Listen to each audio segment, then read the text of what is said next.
Hi hello అందరికీ అందరు ఎలా ఉన్నారు? బాగున్నారా? నేనైతే బాగున్నానండి. అందరికీ పరాభవ నామ సంవత్సర శుభాకాంక్షలు అండి.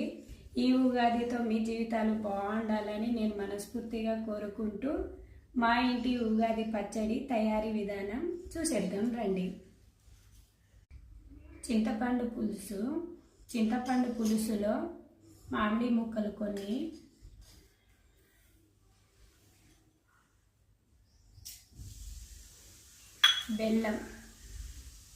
బెల్లం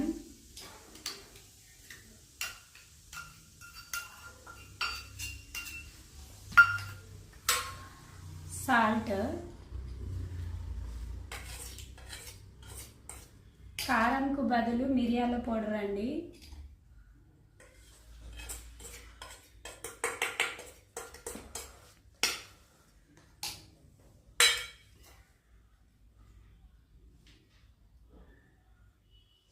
వేప పువ్వు,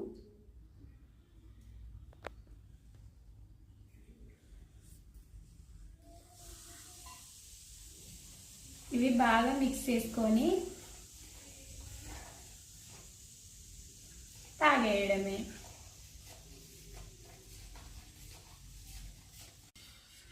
ఉగాది పచ్చడి రెడీ.